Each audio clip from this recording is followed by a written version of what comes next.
আসসালামু আলাইকুম। Technique easy এডুকেশনের পক্ষ থেকে নবম দশম শ্রেণীর শিক্ষার্থীদের জানাচ্ছি শুভেচ্ছা। আজকের পর্বে আমরা অস্থি সংক্রান্ত কিছু রোগ নিয়ে তোমাদের সাথে আলোচনা করব, মানে এই রিলেটেড কিছু এমসিকিউ নিয়ে। কি বলছে দেখো তো, অস্থি ভঙ্গুর হয়ে যাওয়া এটা কোন রোগের লক্ষণ? এখন অস্থি ভঙ্গুর হয়ে যাওয়ার জন্য অবশ্যই আমরা এটা হচ্ছে মানে আমরা অস্থির গঠন কিভাবে দেখতে পাই? ক্যালসিয়াম বা ক্যালসিয়ামের বিভিন্ন যৌগ জমা হয়, সেক্ষেত্রে ক্যালসিয়ামের ঘনত্ব যদি কমে যায় সেক্ষেত্রে অস্থি ভঙ্গুর হয়ে যেতে পারে। আস্তে একটু আঘাত লাগলেই ফাটল ধরে যেতে পারে, সেক্ষেত্রে এটা আমরা বয়স্ক ব্যক্তিদের ক্ষেত্রে বেশি দেখতে পাই। তাহলে অস্থি ভঙ্গুর হয়ে যাওয়ার এই যে রোগটা, এই রোগটাকে বলে হচ্ছে অস্টিওপোরোসিস। অস্থি ভঙ্গুর হয়ে যাওয়ার রোগটাকে বলে অস্টিওপোরোসিস। এছাড়াও প্যারালাইসিস কোন রোগ? প্যারালাইসিস হচ্ছে তোমার ঐচ্ছিক পেশিগুলা তুমি নিজের ইচ্ছা মতো আর নড়াচড়া করাতে পারতেছো না। দেখো আমার হাত, এটা হচ্ছে ঐচ্ছিক পেশি, আমি নিজের ইচ্ছা মতো যে কোনো দিকে মুভমেন্ট করাতে পারতেছি। কিন্তু প্যারালাইসিস হলে কি হবে? ওই ঐচ্ছিক পেশির কার্যক্ষমতাটা কমে যাবে। কি জন্য কমে যাবে? কমে যাবে বলতে একদমই থেমে যাবে, কারণ ওইখানে স্নায়ুতন্ত্রগুলা ক্ষতিগ্রস্ত হবে এবং ডোপামিন হরমোন রিলিজ হওয়া বন্ধ হয়ে যাবে। ডোপামিন হরমোন আমাদের পেশিকে সংকুচিত প্রসারিত করতে সাহায্য করে। এখন যদি পেশি সংকুচিত প্রসারিত না হয় সেক্ষেত্রে তো তুমি নড়াচড়া করতে পারবে না। এটা হচ্ছে প্যারালাইসিস। আর্থ্রাইটিস কি? আর্থ্রাইটিস হচ্ছে গিটে গিটে ব্যথা করে।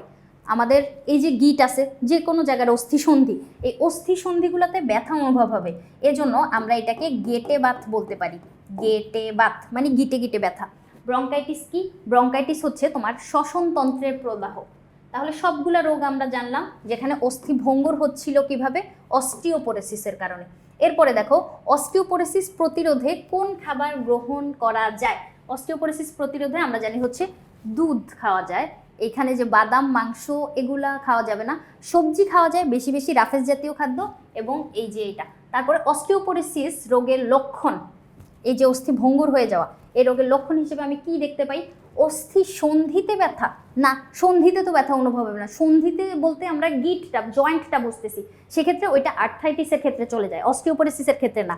অস্থি সন্ধিগুলো শক্ত হয়ে যায় না, সন্ধি বলে দিলে ওই জায়গাটা আমরা ওই আর্থ্রাইটিসের ক্ষেত্রে দিব। এই যে দেখো সন্ধি আছে, যতগুলো সন্ধি আছে একটাও কিন্তু অস্টিওপোরোসিসের ক্ষেত্রে যাবে না।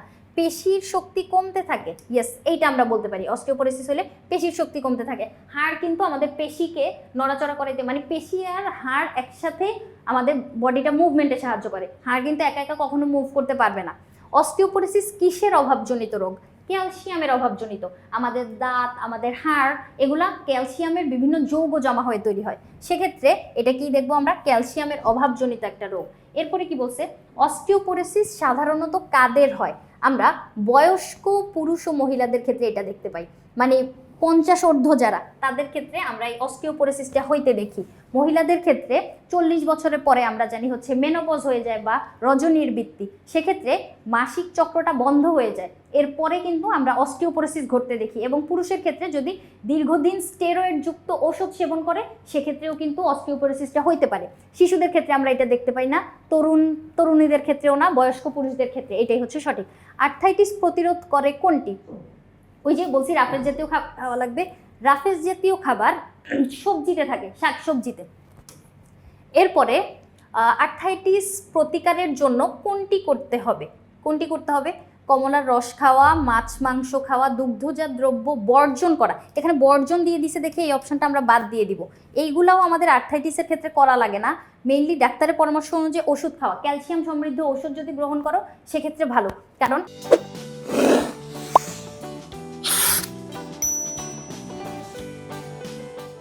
ক্যালসিয়ামের অভাবে যেহেতু এই রোগটা হচ্ছে, সেহেতু তুমি খাদ্যের মাধ্যমে বা ঔষধের মাধ্যমে ক্যালসিয়ামের চাহিদাটা পূরণ করো, তাহলে আমাদের সমস্যাটা আর হবে না। এরপরে কি বলছে?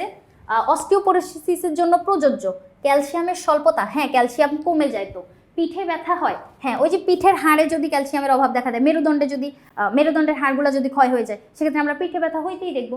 কিন্তু বাচ্চাদের ক্ষেত্রে বেশি দেখা যায় না। একটু আগেই তো আমরা দেখলাম যে বয়স্কদের ক্ষেত্রে এই রোগটা হয়, বাচ্চাদের ক্ষেত্রে হয় না। তাহলে 1 আর 3 নাম্বারটা আমরা এখানে সঠিক বলতে পারতেছি। এরপরে একটা উদ্দীপক দেওয়া আছে, কি বলছে দেখো তো? রশিদ সাহেবের বয়স 55 বছর, তার মানে যে 50 ঊর্ধ্ব হইলেই এই হাড়ের সমস্যাগুলা।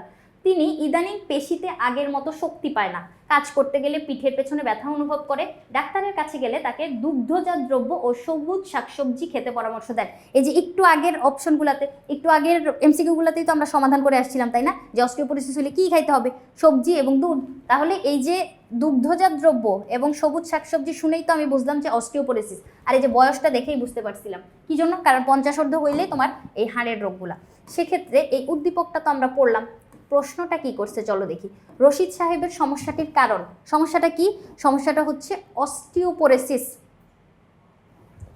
সেক্ষেত্রে কি হবে দেখো তো, অস্টিওপোরোসিসের ক্ষেত্রে কায়িক পরিশ্রম বেশি করলে, হ্যাঁ হইতে পারে, কায়িক পরিশ্রম বেশি করলে বয়স মানে যত বাড়তে থাকে তত লো বোন ডেন্সিটি তৈরি হয়। সেক্ষেত্রে অনেক বেশি পরিশ্রম করলে তোমার হাড়টা ক্ষয় হয়ে যেতে পারে। ক্যালসিয়ামের অভাবে হয়, হ্যাঁ।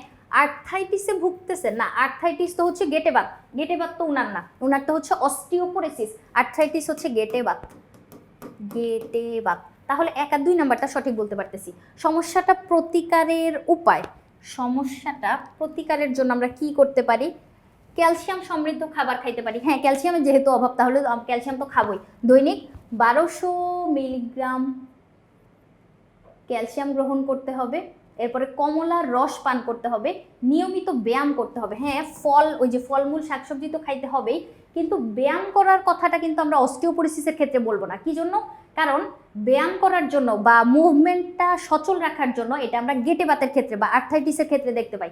আর্থাইটিস হইলে তোমার জয়েন্টগুলোতে যেহেতু ব্যথা হয়, জয়েন্ট শক্ত হয়ে যেতে পারে, সেক্ষেত্রে ডাক্তার বলে যে মুভমেন্ট করানোর জন্য। সেক্ষেত্রে হাত পা বা জয়েন্টগুলো যদি মুভমেন্ট করায় তখন কিছুটা ফ্লেক্সিবল হয় বা ওই যে মানে শক্ত ভাবটা কমে যায়। সেক্ষেত্রে নিয়মিত ব্যায়াম করা আমরা এই জায়গাটায় দেখতে মানে দরকার নেই আর্থাইটিসের ক্ষেত্রে, কারণ হাড় তোমার এমনিতেই ভঙ্গুর, তুমি ব্যায়াম করতে গেলে আরও ভেঙে যেতে পারে। তাহলে 1 আর 2 নাম্বারটা এখানে সঠিক বলতে পারতেছি। এরপরে কি বলছে দেখো তো, 70 বছর বয়সী রহমান সাহেব এর অস্থি সন্ধিগুলো ফুলে গেছে।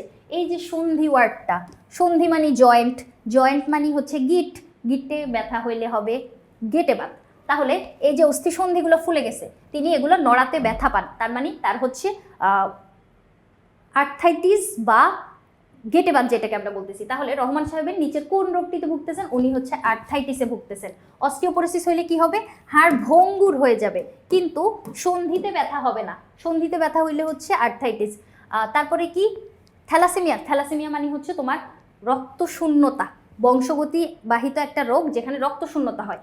এই রোগ থেকে উপশম পেতে রহমান সাহেবকে নিচের কোন কাজটি করতে হবে? তার মানে আর্থাইটিস থেকে রক্ষা পাওয়ার জন্য উনি কি করবে?